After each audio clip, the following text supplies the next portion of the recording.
never know why. My name is, for those who have not met me, is Stefan K.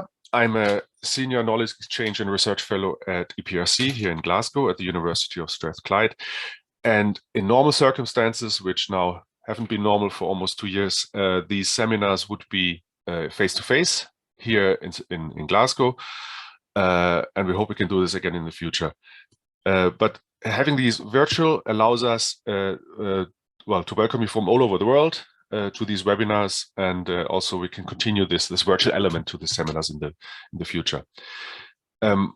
We are delighted to welcome Dr. Ratka Čolić. She will be sharing her research and findings on territorial governance in Serbia, challenges and responses.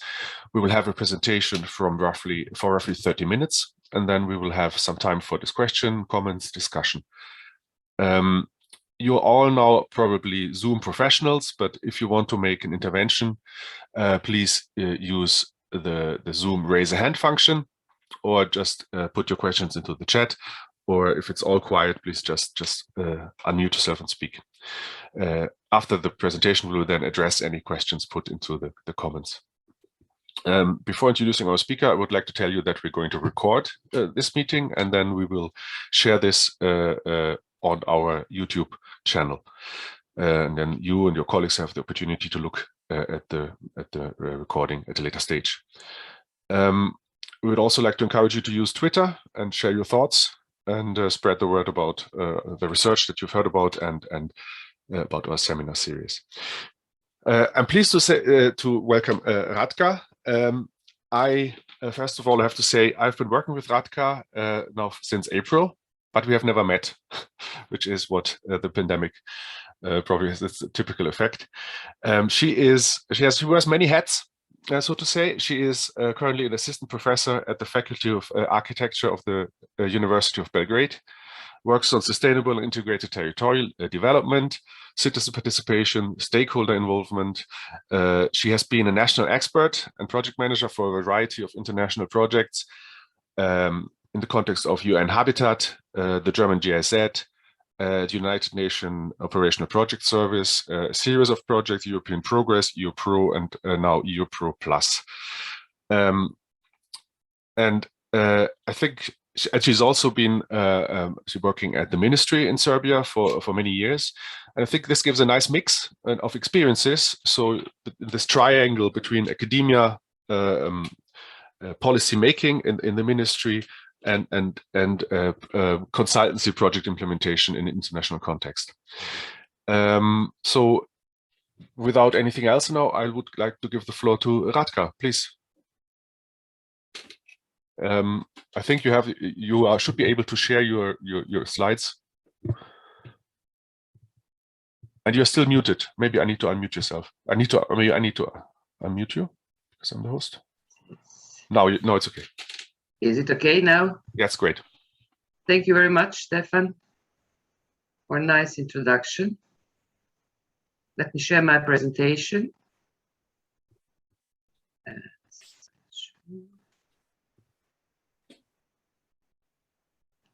Can you see it now? Yes, looks good. Thank you very much. Can you hear me properly? It happens sometimes with the... No, it's very good. The connection is very good so far. Great. At least for me. Thank you very much. Sometimes my students complain that they can't hear me properly. That's why I'm asking, just to be on the safe side.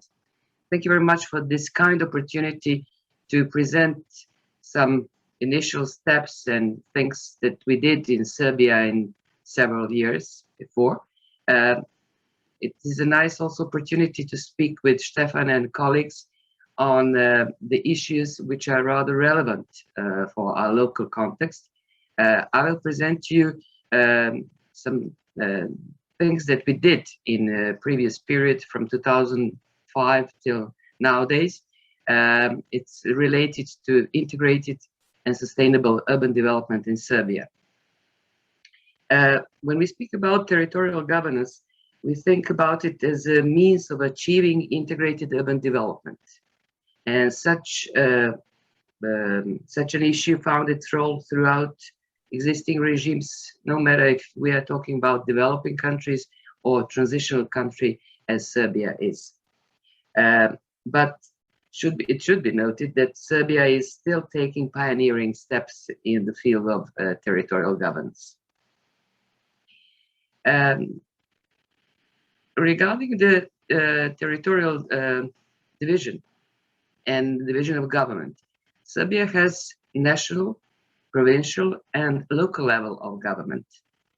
Unfortunately, existing cross-comparative studies at the EU scale, famous compendium from 1997 or encompasses from 2018, did not include data about urban governance practices in Serbia.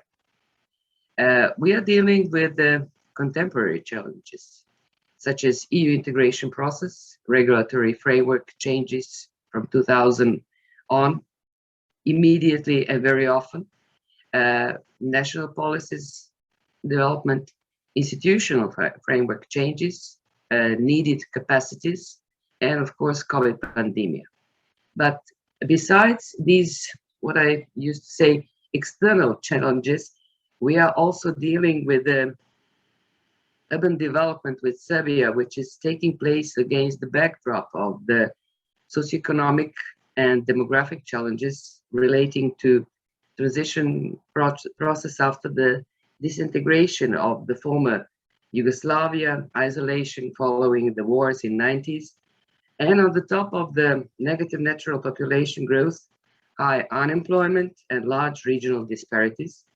The repercussions of the economic crisis have aggravated the situation, especially challenging the generally scarce and some people say unstable, unsustainable public finances. Regarding the EU integration process, Serbia has defined and adopted, it's not document, it's national priorities for international assistance in Republic Serbia until 2025. And here what is important, it's particularly contributing to preparation for the fulfillment of the requirements under the Chapter 22, its regional policy and coordination of structural instruments. Having in mind that the government adopted an action plan for meeting EU cohesion policy requirements, and here you can find, I will leave this presentation with colleagues from European Policy Research Center. So these are the original sources with links from the official sites. Regulatory framework, when you look at it like this, it seems rather messy, but this is typical. Regarding the territorial governance and governance itself, there are several legal acts dealing with this issue. First one is the famous law on planning system, which is actually the law on public policies, and it was adopted in 2018. Another important legal framework is law on territorial division of the Republic of Serbia, with several changes. The last one is from 2020. Then something which is new and rather important related to the division of the cities and urban centers. It's the draft law on spatial plan of the Republic of Serbia from 2021. Soon we hope it will be adopted. Then the law on planning construction with last changes from 2018, dealing with the importance of land use in land construction. A law on local self-government from 2018, last changes, important because of the opportunity for municipalities and cities to jump into the partnerships, different partnerships according to their needs and development. A law on regional development from 2018, 50, and this is important, this is the draft law on additional protocol to the European Charter of Local Self-Government on the right to participate in the affairs of the local government, and this law is from 2018. Another important column here on the right side is related to national policies. One, I will speak later on a bit about it more, is the Sustainable and Integrated Urban Development Strategy of the Republic of Serbia. It was adopted by the Parliament, and also an action plan prepared. It is from 2019. Another important national policy is Smart Specialization Strategy of the Republic of Serbia from 2020, and industrial policy from 2020. Another issue is Draft Climate Strategy Plan from 2020, especially related to environment protection and climate resilience, Agriculture, Rural Development Strategy of the Republic of Serbia, and so on. There are two of these documents you can find in English version, and there are links for them. That's Sustainable and Integrated Urban Development Strategy of the Republic of Serbia and Smart Specialization Strategy. Regarding the Territorial Division, I use official data, and you can find it on Statistical Office of the Republic of Serbia. This thing is related to districts, actually, to not division. So we still do not have a typical regionalization, and it has not been yet implemented. We have province of Vojvodina, but that the rest of the territory of Serbia is not under official regional division. So the regional level of government is what we used to say asymmetric and incomplete. So the existing statistical regions have been modeled on the NUTS classification. Province of Vojvodina, you can see on this map in dark gray on the north part, and city of Belgrade, light yellow in the middle, have their secretariats for economic development, urban development, environment protection, and etc. Local governments establish bodies for themselves depending on their status, size, needs, and available human and financial resources. In the absence of regional governments, the state cooperates with regional development agencies, local development units, local economic development departments, urban directorates, etc. So if you look at this slide that divides levels from national to local, at the national level, there are different ministries in charge. So for Ministry of European Integration, Ministry of Finance, Ministry for Traffic, Construction and Infrastructure, the other very important institution, Secretariat for Public Policies, dealing with changes of the legal framework and harmonization with EU legislation. Then at the level of province of Vojvodina, there are secretariats, regional level, regional development agencies that were developed in last decade, supported by different international programs. And at the local level, LSG, local self-government departments, local economic development offices, and others. Also, one important information is related to LAGs, local action groups that were developed with support within the support of the EPRC program and in cooperation with the Ministry of Agriculture. Regarding capacities, capacity development is foreseen as the main component of the international programs. And according to the action plan for meeting EU cohesion policy requirements, especially Chapter 22, the capacity building is defined as kind of priority. From 2007 on, there were several attempts in trying to establish the issues of urban and territorial governance in Serbia. Here on this map, you can see the map of Serbia with different documents. I will speak about it in next 10-15 minutes. First attempt was within the SIRP, Settlement and Integration of Refugees program, which was implemented by UN Habitat in Serbia from 2005 until 2008. That was a nice occasion and nice opportunity to work in a participatory manner on a sustainable and integrated development strategy in a city of Niš, which is a regional center. This process of formulation of the strategy was supported with both UN Habitat team and Regional Development Agency, ERVET, from region Emilia-Romagna from Italy. For your information, Italy was a donor, and this was a 15 million euros project at that time. This was something that was beyond UN Habitat mandate, as they used to say while this process was going on. And the first attempt in establishing something which was more related to EU integration and EU policies.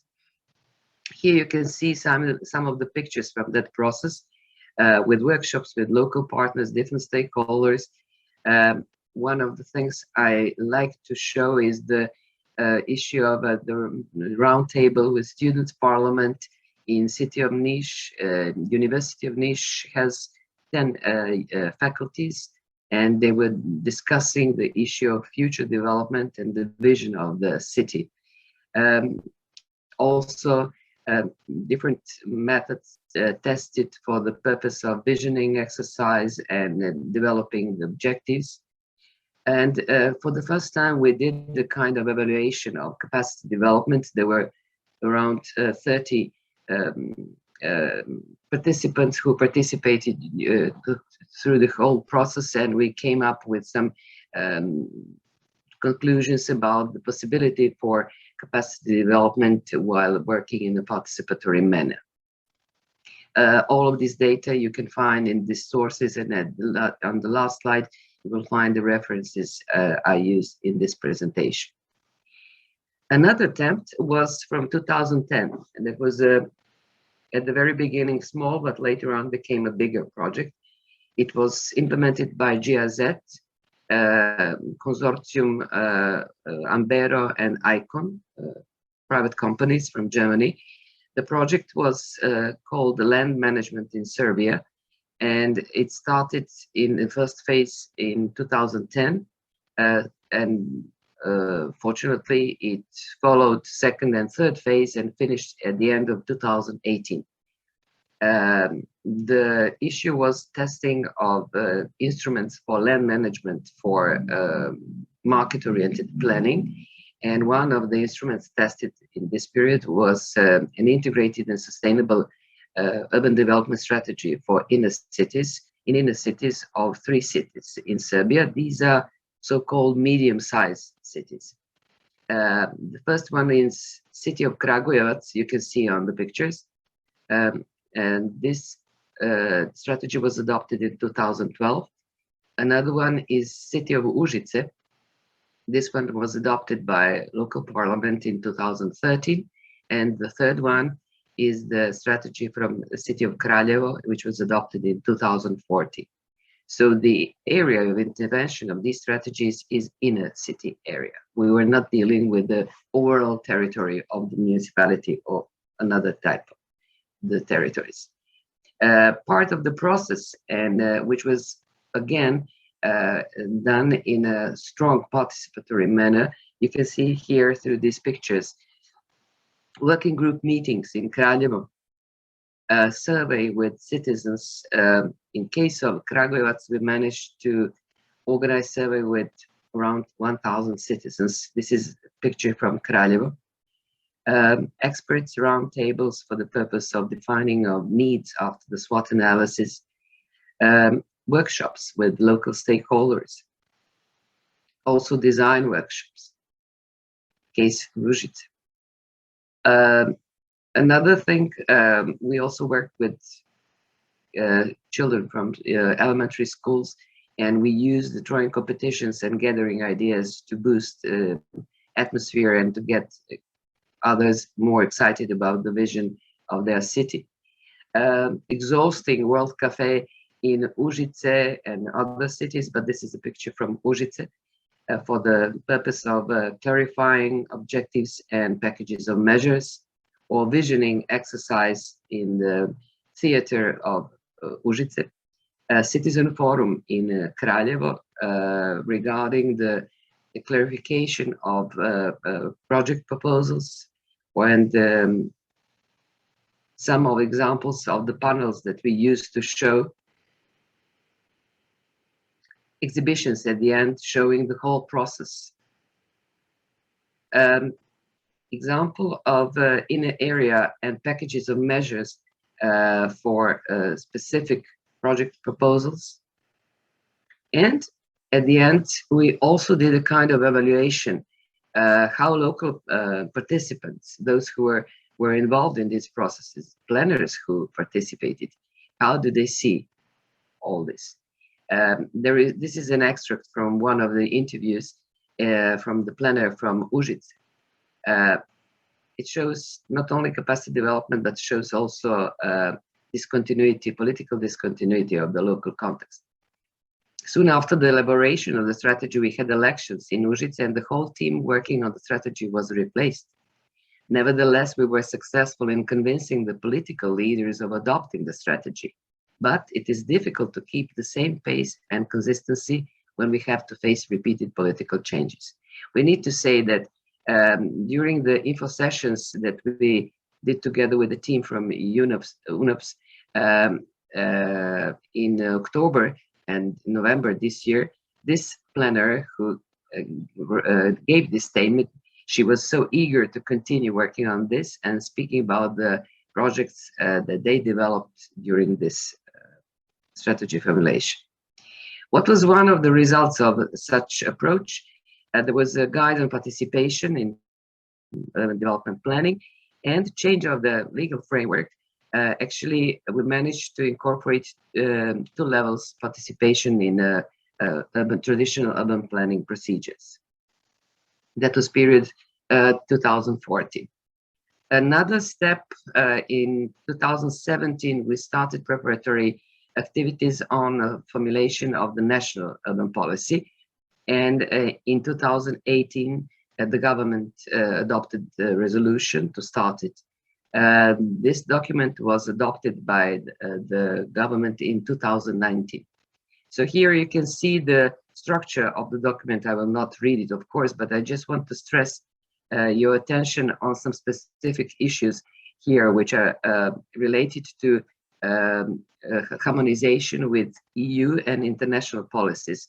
And that's very clear from the very beginning of the document. You can see it for those who are more interested in this document and who would like to read it. So we are talking about harmonization with the UN Habitat Agenda, with EU Urban Agenda from 2016.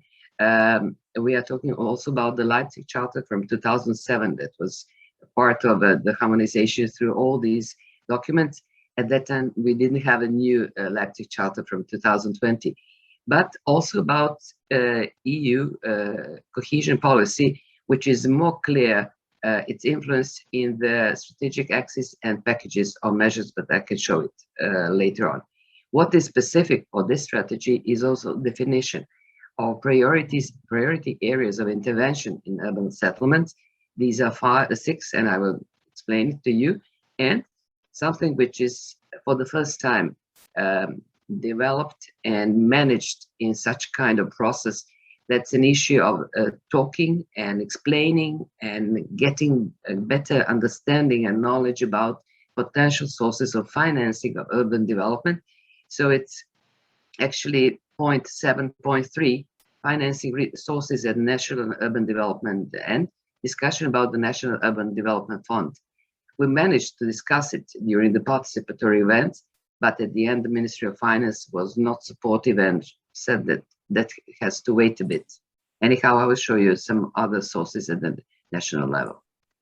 This is the process itself. It started with kickoff conference in 2018 with representatives of German embassy, German Federal Ministry, UN office in Serbia.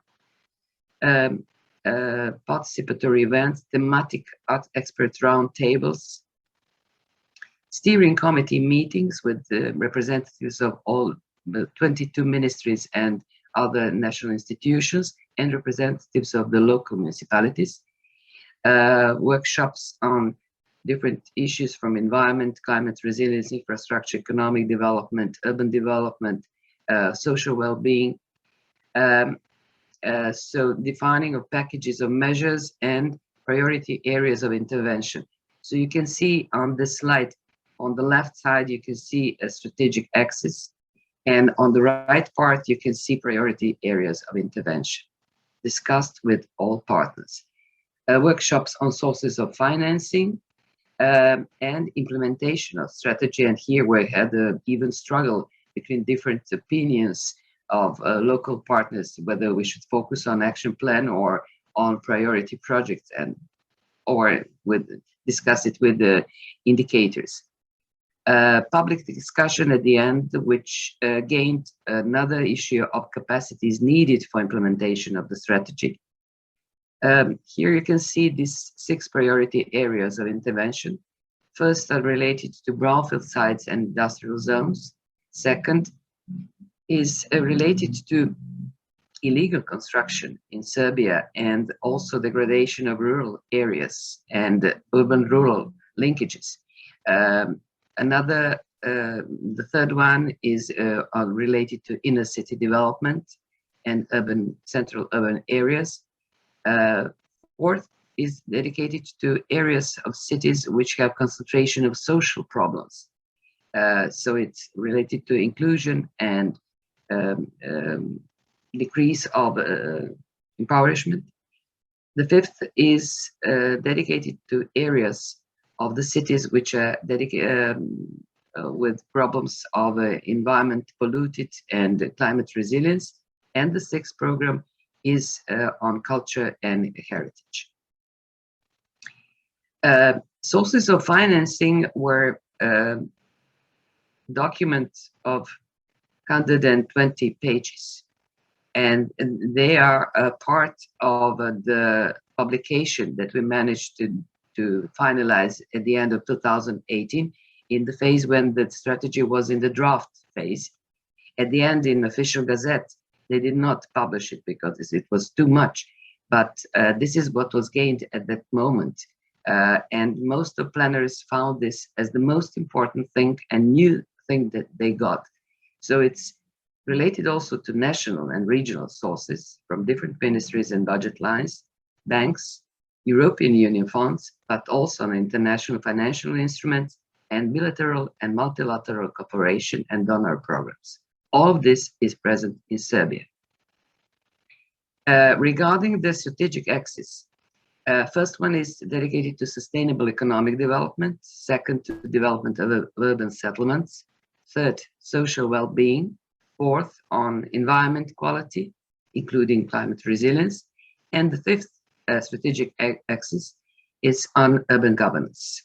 Why? Usually such an issue is a kind of cross-cutting theme in such documents, but due to discussions with local planners and all those who participated in this process, there were more than 200 people who participated. We found it very important to keep it as a separate axis due to complexity and all that has to be done. Here in this, on this slide, you can see some of the packages, but I just put them in light blue to show that the influence of cohesion policy, and especially you can see here the issue of innovations, capacity development, partnership, and strengthening local regional institutions, implementation of ET-CLLD instruments, also SUD implementation strategies. The rest in the packages on these first four columns, most of that is dedicated to cohesion policy and period 2014, but can be easily implemented for this period, 21-27. The document was adopted and also prepared the kind of guide for formatting and developing local strategies. We did also kind of research regarding the gaining capacities and how local planners and those who participated see this process. And here you can see that was an issue of increase in the participant knowledge and understanding of governance instruments in such that coordination and cooperation are continually unfolding. But the identified challenges relate to the mobilization capacity and fragility of institutions and resistance to change, and need to deal with the complexity and uncertainty. The ongoing initiative is the project of EU Pro Plus from 2021 till 2023. It is the European Union, the local development program, and its objective is to contribute to more balanced socioeconomic development in Serbia by enhancing territorial governance, supporting economic growth, and improving social infrastructure. And it will be implemented in 99 local self-governments in 2 regions. So we are talking about NUTS regions of Šumadija and Western Serbia and South and Eastern Serbia. It is a 30 million euros program as a part of the instrument for pre-accession IPA 2. This program is led by the Ministry of European Integration, and it is implemented by UNOPS. And there are 3 expected results: improved development planning and introduction of the integrated territorial investments, enhanced economic growth, improved social infrastructure. And here is again the territory of Serbia with these 2 regions. The left one in orange is the Western Serbia region, and right to it is the South region. So it's actually this middle part of Serbia which is covered by this program. What is the logic and the structure of the program? Actually, the aim is to propose the national model for territorial governance, but that will be done in from 2 positions, with the incorporation of experiences from international practices through this localizing the international experience, and from the bottom, it will be testing territorial strategies and projects at the local level, ET strategy, SUD strategy, implementation of CLLD strategies through integrated projects. The governance mechanisms will be tested as well, because we find it very important in order to keep the sustainability. All of this will be exchanged through the Integrated Sustainable Territorial Development Platform. And based on these experiences, the recommendations will be given to the national level for the purpose of developing a national model. What is ongoing? It is the open call. Actually, it should finish. You can see here the date. It is the 10th of December till midnight that local municipalities should apply for developing of territorial strategies. The photos from info sessions, this one is from Kragujevac in October this year, from Zlatibor, Užice. And there is just this one slide I would like to stress some issues regarding this I presented. What is important and what we did learn from these experiences? What's very important for the local context, that it's explaining why, explaining the purpose. And for the purpose of territorial strategies and territorial governance, it is also an issue of defining and common defining priorities and integration of different financing sources. Also important is relying on those who are willing to do something. We call them change agents. You can find more strengthened and more capacitated local self-governments and their units or individuals. Also, regional development agencies, reliance on academia, and there are a lot of people who did some nice things during this period. And of course, there is need for further capacity development. Another issue is contextual approach. Instruments and tools, they need to be contextualized. Legal framework does not have to be an obstacle for them all. It might be influenced by results from the practice. Here you can see the references I used. All of this is available in English. I did it with purpose, so you can use it for the reference. That is from my side. I'm open for your questions. I see in chat that there are some mentions, but I didn't have no, don't worry. To follow both. Don't worry. Thank you. I need your help, Stefan. Yes, thank you very much, Ratka. No, the chat, I had a quick look, and there were questions as such, but we addressed these points. So this was quite dense. This was quite a lot, and I have been now just over a year working on Serbia with Serbian colleagues on these issues, and I'm vaguely familiar with what has been done. But now seeing all this together again in 30 minutes, I think it's an impressive. It's impressive what has been done already, and how structured and strategic the approach to territorial governance more widely is. So I would now like to invite you to join the discussion, to raise any questions you might have to Ratka. Ratka, would you mind unsharing, stopping the share function so we can so I can see maybe the. So we can. Let me try. Yeah. So please, if you raise your hand, and if I miss you, then just unmute yourself and just speak, or put something into the chat. If you have any things you want to raise. If we had one question from. I keep the one that I have from a participant who registered and then cancelled. But I saw that Richard Harding has already raised his hand. So please, Richard. Hi, thank you, Stefan. And thank you very much, Ratka, for the presentation. It was most interesting. I just wanted to check and ask how far the strategic approaches that you described, how far are these addressing a kind of functional urban area approach, a full functional urban area approach? Or are they kind of focused more on within city boundaries? The examples I have shown to you are very specific. First example is City of Niš development strategy, which is actually a functional area as a territory. In case of GIZ project, that was the first time that we were testing such approach. So we used the smaller inner city area as a territory. It was because that was just one of the instruments tested at that moment. There were other coming to the land reallocation and land valuation. So we managed to deal with this one instrument and this territory, typical territory. So it was just in a city.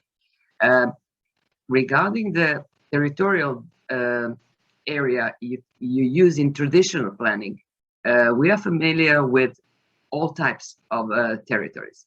But regarding the territorial strategies, this is what we did. There were no more additional experiences for such purpose. Strategic planning as such is also present in traditional spatial planning and is used. If that was your question also, maybe I didn't understand it properly. Maybe I mean, I'm kind of thinking of an approach which is going beyond the boundaries of a city into its surrounding area, so that when there is a strategy developed and then implemented, it's actually crossing administrative boundaries, and which brings with it a whole series of other questions. So that was really my question: to what extent is it this broader functional area approach? I need to add something to my answer. We have traditional, when I say traditional, I'm speaking about spatial planning, existing for more than 50 years in Serbian and former Yugoslavia tradition. And that is not new, to go over the boundaries of the city or municipality. Spatial planning, regional spatial planning, which is common to German Raumplanung, and there are roots from that side as well. That is common for planners. But we are talking now about something else. We are not talking about traditional planning. We are talking about another type of planning which doesn't have as a result land use. It has some other results. And what is also an issue and very important, I think, for you who are not familiar with the local context, Serbian municipalities have to deal with traditional plans, spatial and urban plans. They have to develop it. according to different laws. Then they have to develop all types of local programs and plans. Then they have to deal with capital investments plans, and all of that is part of this new legislation and harmonization with EU during the process of EU accession, but also influences from international audiences as well. But I didn't want to put that as an issue here in this presentation because it might lead us to more discussion. Thank you, Richard, for asking, and Ratka for replying. Thank you very much for the I see a hand, but I also have a comment that was slightly quicker. So Ulrich, I see your hand, but I have a question in the comments from Martijn. Martijn, do you want me to, well, basically read it, or do you want to explain it yourself, what you're referring to? Is that okay, Martijn, if you want to unmute yourself? Yeah, I muted myself. I did not yet see how to visualize myself, but we can hear you. We can hear you. Okay, the most important. Yes, indeed. Perhaps you partly already answered this question, but I just found it striking that so many of your laws seemed very recent, only a few years old, and they sort of appear to come all together. And I'm myself live and work in Belgium, and there's such laws. Of course, once in a while there is a new one, but not so often and not so recent. So I wondered if there were a specific reason for that. And after that, I also have some other questions, but I leave the others first. Thank you very much. I did put this legal framework and national policies with purpose so you can better understand what's going on, because these are the different influences and changes which occur during the influences and during the process of EU integration, but also in the period of neoliberalism and new institutional framework and procedures. And very often these changes of legal framework do not coexist. Sometimes they are opposite. I'm speaking, I've been working on that from 2000 for a long period before leaving ministry, but later on as well. I showed to you this incorporation of the two-level participation, and the national urban development policy also became part of the law of construction in 2018. Thank you. If okay, Martijn, you keep your other questions for a few moments, because Ulrich Graute, you had your hand raised now for a bit. So please. Yeah, thank you. First of all, thank you very much, Ratka, for the very interesting presentation. At the beginning, you mentioned that one of the problems is the need to digest the splitting up of the country, the former Yugoslavia. And my question is, how is the cross-border cooperation of planners at the local level? I assume they often know each other since decades, and they used to work together. How did that develop, and what is the role of the cross-border programs of Interreg? Thank you very much for this question. I don't see that the issue of division of the former Yugoslavia somehow I don't see as an issue anymore in terms of cooperation of planners of those who are working in local institutions. I've passed quickly through this different sources of funding, but it's cross-border cooperation program is very important and used very much by local, but not planners.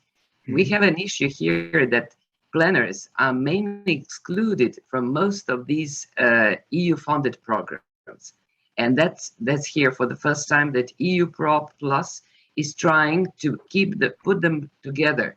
Those who are working in local economic development agencies, those who are working in regional development agencies, and local planners from different planning institutions. This is a new field for planners. Mm-hmm. You must be aware that they were mostly excluded. from such programs and such projects working on such issues. Is there a reason? Sorry? Is there a reason? They were nothing special, but it is a new knowledge they should have. Mm-hmm. And very often it's a battle between institutions who will be in charge of what. And very often it's an issue of donors and those who do not understand the local context and the institutional setting. You cannot speak about urban development with excluding the Directorate for Planning from that municipality. How to speak about urban development.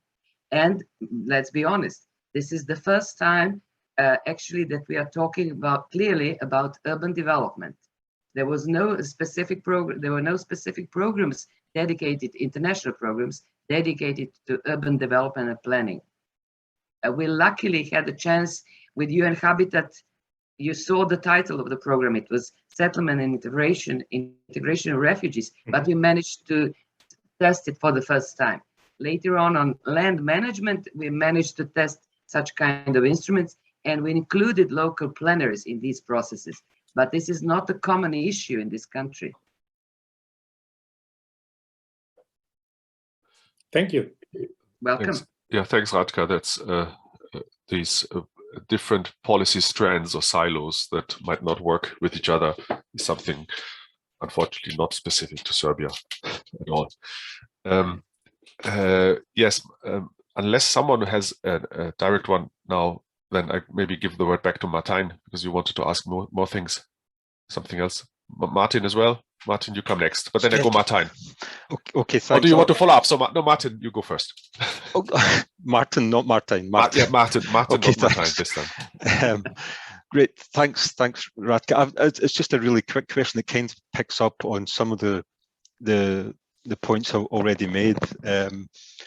Looking at the sustainable integrated urban development strategy that's recently been introduced, and you have identified what you call priority areas of intervention in urban settlements. So looking at environmental issues, socio-economic issues, and so on. And this kind of links a little bit to one of the points Richard made about covering functional areas, but also Martijn's point about the linkages between different strategies and plans that have been introduced. I'm just wondering how strong the spatial element is in this sustainable integrated urban development strategy. I'm thinking in the case of Poland, they've done a similar analysis, and they've used that to identify specific areas, territorial areas for different kinds of intervention. So marginalized towns and cities in peripheral areas and so on, and then started to identify how they could be supported by different strategies. So just wondering to what extent there's this spatial elements captured in the integrated urban development strategy. Thank you very much for this question. We were working within the GIZ project, and we had the chance to discuss with German planners. There is a strong link between Serbian planning and standards with German planning and standards. Even the system of planning is almost the same. It was almost the same till 2003 when we changed the system. But there was one experience which I find extremely important, and that was the logic of a German federal policy related to a national urban policy with specific programs dedicated for the purpose of pushing or developing some specific issues. So it was mainly the logic that we used and we incorporated, and we found it extremely important, because what we thought and discussed with planners, what is strategic and what is strategic approach here? Let's see what are priorities, not only in terms of problems, but in terms of potentials for development.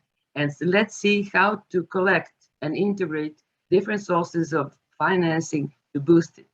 And that was the logic that we got through this process of exchange, and we wanted to implement it in this case of national policy as well.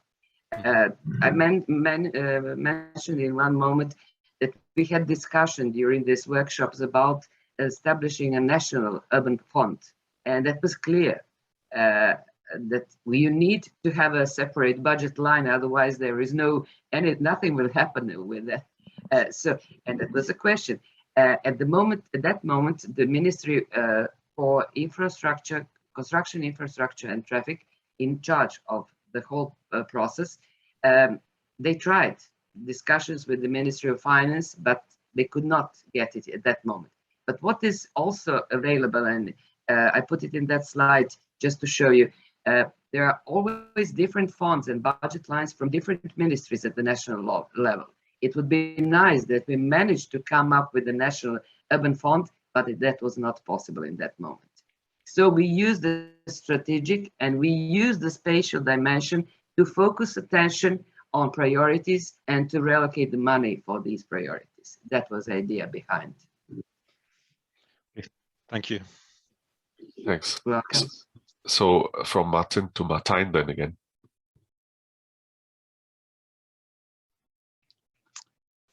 Yeah, thanks.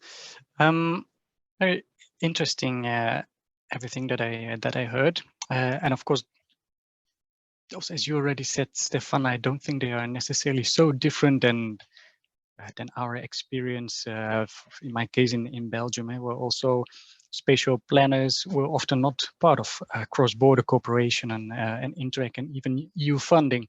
But I think there is, and I think partly that also had to do with that spatial planning was not a European competence. So from that side, there was never a real official link, but I think that it is changing. We're changing it in the region itself, and I think also at the European level, it's changing a bit. And I'm especially thinking of the new European Bauhaus initiative, where this role of a sort of different interpretation of planning and the importance of planning and architecture is really sort of put more to the front than it has been for many years. So I think it's quite similar. But actually, my questions were that you showed 3 examples on urban development supported by a German company, which also to me appeared very modern, perhaps if I can use the word, as a lot of participation, a lot of innovative ways to organize participation and also to involve other stakeholders. It appeared like that, and I was just wondering, has that been continued, or was it a little bit 3 cases and that was it? So I was wondering whether that has been able to penetrate more into to national policy, so to say. And the other one was I was still not clear about. I know you don't have then provinces, but you do have regional development agencies. And what do they do? Are they purely economic, or do they also have already this more sort of integrated development attitude? To understand a bit more on your situation. Thank you very much for these nice questions. Yes, I did show different examples that were done. I was part of those teams, so I'm familiar with these processes. I was working as a project manager, but we did manage to try something new, innovative, and some of these experiences passed into the legal framework or were further developed with the implementation of these strategies. We do hope that through the new project by UNOPS, EU Prop Plus, we will have a chance to continue with the participatory approach, which we find extremely important to contextualize the things. And we do hope to continue this good cooperation. There are some still people who are from these previous periods on board, and those who are eager to do it in a nice and innovative way, piloting and testing innovations in this environment. It's not just about testing innovations, it's working on something that has sense. And there are a lot of people who believe in this. It's not just me as someone who is now from the academia side. It's also most of people, colleagues from UNOPS who are working on this, and especially future planners and consultants that will be part of this huge project. The thing which is related, I hope I did answer to your question. Another question related to regional development agencies. These agencies were developed I think, during last almost 15 years. And they were also supported by external support and technical programs that were implemented in Serbia. Not all of them are at the same level of experience, knowledge, capacities. Some of them are extremely good, extremely good, working on different implementing projects through cross-border cooperation with different partners, dealing not only with economic and socioeconomic development, but what is new for them? For them, urban development is new for them. They didn't have a chance to work on such projects. So I think that will be a challenge, to link them with local planners, planning departments, directorates, and to start using this as a new field for their work. Thanks. Yes, I just want to echo. I think, yeah, I just wanted to add about the regional development agencies that as so often it depends on individuals, I guess, and how work is done. And in a completely different context, I came across one of those that I think Ratka had in mind as part of a Horizon project on rural development, on rural challenges, and which we as EPRC are a part of. And there's one of the case studies is a Serbian RDA in the east of the country. Yeah. Yes. Yes, exactly. Yeah, that's the one. Yeah. And it's now 12 o'clock or 1 o'clock, depending where you are. Maybe in some places actually even 2 o'clock. But we have still a bit more time. I know that Ratka, you have to leave. Let's say, but if you have another 10 minutes, 15 minutes. 10 minutes. 10 minutes. Okay, excellent. Yes. So if you still have anything you want to raise or ask or point out, please do so. Maybe just to trigger the issue of a regional development agency. For example, you have Belgrade Regional Development Agency, which is doing nothing. From 2015, the last project they worked on. You cannot rely on them. Have a look at their webpage. There are no projects they are dealing with. And there are different reasons because of that. But for example, look at Raris, we mentioned in Zaječar, or Zlatibor agency, pushing a lot of projects, doing great things. If there's nothing at the moment, there's this one question from the participant who couldn't make it, who asked, and I think I passed this also on to you, Ratka, already. Basically, how are EU priorities fitting with Serbian priorities, or Serbian priorities in the local level, let's say subnational priorities? How are you dealing with this? Well, having these two sides.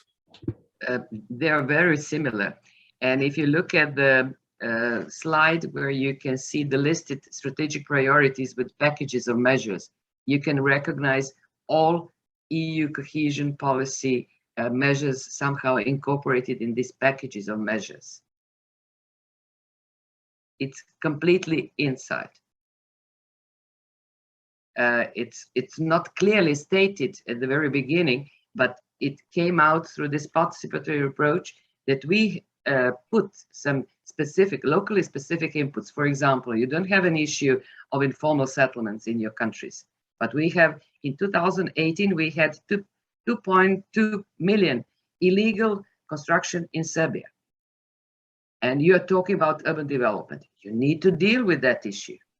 Or there were more than 500 brownfield sites just mapped in some databases in some ministries, in Ministry of Regional Development, Ministry of Construction, but no one working on that, just put aside.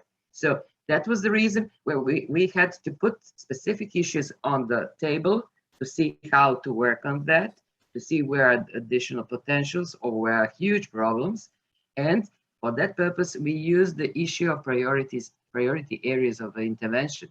But in terms of interventions, real interventions, we will rely on EU policies because they give us another opportunity with use of different instruments. Traditional instruments are not efficient for such weak problems and such specific potentials that might be used. Thanks. Yes. So I don't see any raised hands or any comments. Your last chance. I have to say I'm still impressed of everything that's going on, and to see something from the outside, how I wouldn't say it's a blank sheet, but where things are starting, and these approaches are tested, and how this is built, and it's very exciting to see this. And I hope I can see this more in person when, hopefully, pandemic allowing, early next year I might be going to Serbia. If there's nothing else, the only thing remains is to thank you all for taking the time, particularly Ratka for presenting, and for the others to join us and to ask questions. This is the last seminar of our EPRC seminar series or webinar series this year, but there will be more. And I think you are all in our mailing lists, so we will let you know what's going on next year. I think the first one is in February next year, and but we'll share the topics if they have not been shared already. As I said, this will be made available on YouTube on our channel, and I think, Ratka, it's okay if we then also share the presentation as a PDF to the participants. Yes. Thank you very much. It was a real pleasure. Well, thank you, Ratka, and thank you, everyone, and have a good lunch, or whatever time it is where you are. Thanks.